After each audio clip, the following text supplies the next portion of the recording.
So it is very sad to see a government owning up to the fact that organs are being harvested in this country. And they are only owning up because we have young people. Like you can see, this young man who was promised about 1 million shillings. He didn't get it. Now he wants to commit suicide. Very sad, because this is an issue that is affecting Kenyans. And knowing how desperate Kenyans are because of the poor management of our affairs by the KK, we do not want to see Kenyans thinking that the only way they can earn a living is by selling their organs. ETV Africa News at this hour. Like we have said before, we as Jubilee Party are in the process of ensuring that we field candidates in every part of this country and at every level, from the MCA all the way to the presidency. And that is why we continue visiting many parts of this country in form of counties and engaging many areas, including the slums, like we were last week. Na ni asanti sana kwa kukuja kule na mkakura chapati yetu. But today, KK government is doing 981 days since they took power. 981 days, that is slightly over 32 months. When they took over power, fuel was selling at 159 shillings per liter. As of yesterday, the announcement they made, they are doing 174 shillings per liter. We are doing worse than we were doing more than 2 years ago, with all the promises that they made. But that is, with total, I think it's good to bounce it against what is happening at the national and the global level. Then, 2022, a liter was costing $100. Think about it, a barrel, not a liter. Today, it is costing $61.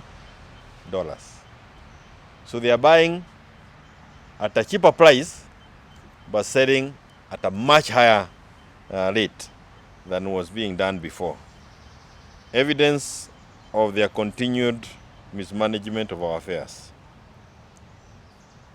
And we urge them to ensure that Kenyans also benefit from the low prices of the market, at the global level.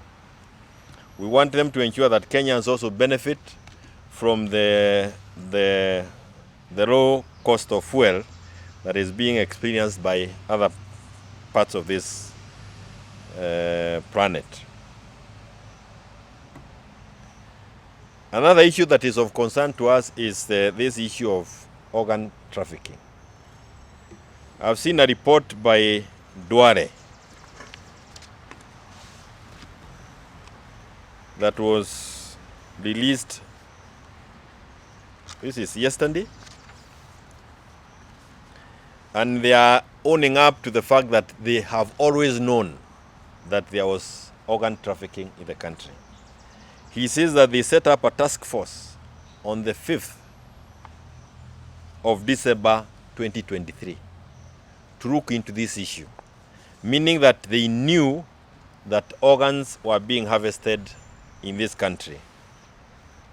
And in the report, on the statement that he issued, the statement clearly says that they actually know that the processes was being done without going through any laid down procedure within our country.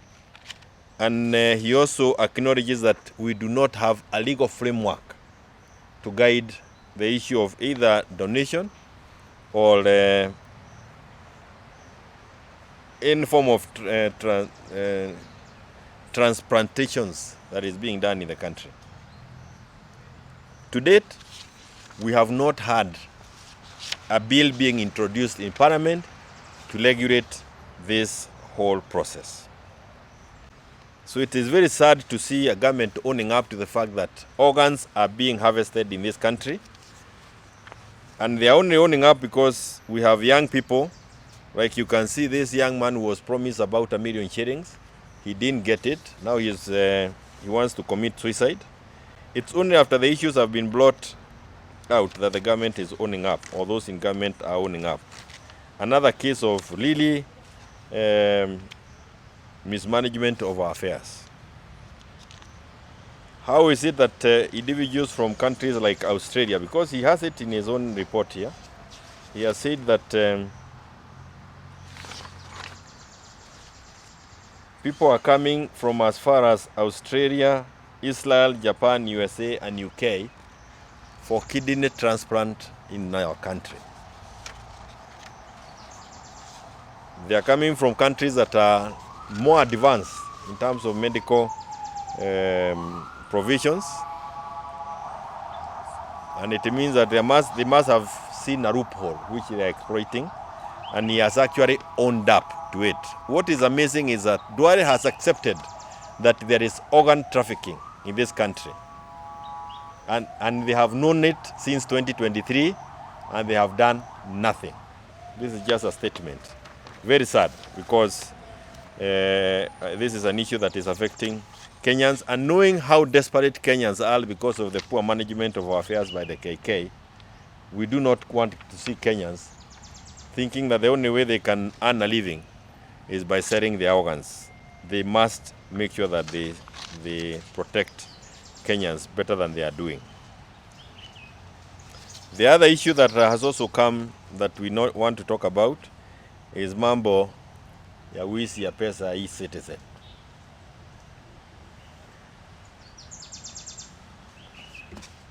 The statement that was released by Mwaura, the government spokesman, again confirms that our money was wired to a Swiss bank. He's talking of a pilot program. He's confirming that they sent our money to a Swiss account.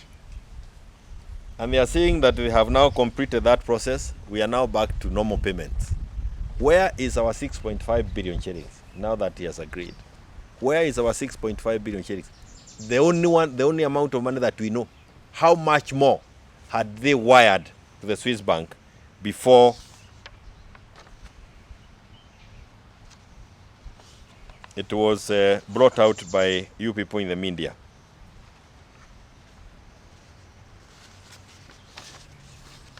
Now this is now corruption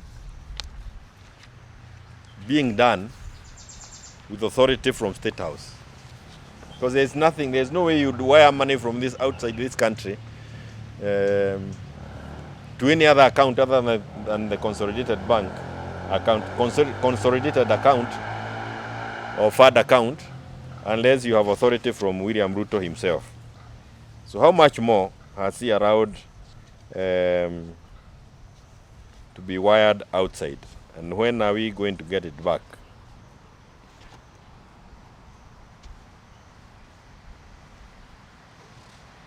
I think it's also important to talk a little bit more about this e-citizen business. They have confirmed now that 22,000 services are being paid for through the e-citizen. 22,000 services. So what Ruto did is, first of all, he made sure that every service that we were getting from the government, there before free, we are paying for it. Then he created a platform through which all that money must be collected. For every transaction, 50 bob is being charged.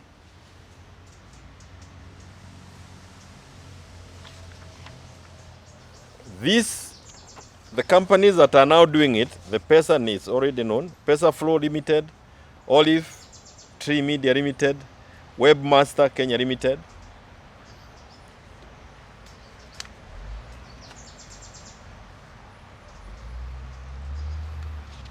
Are receiving well over 700, 900 million shillings a day.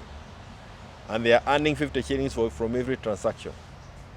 A total of about 1.5 billion shillings a year.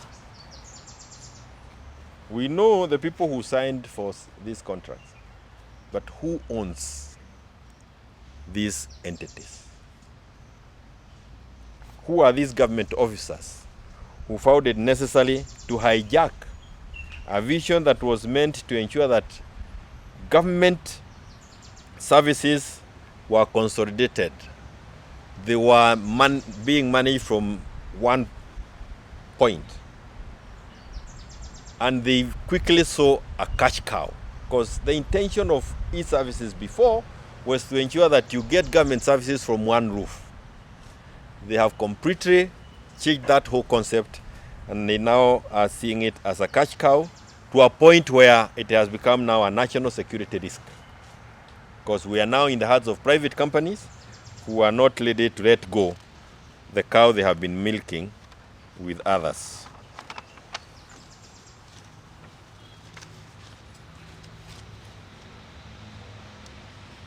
So the long and short of it is that these are scandals that have been put before us, and as a party, we would want government to answer them properly, to give us explanations as to why these issues would continue happening while they are in office, and we continue hoping that they will do something.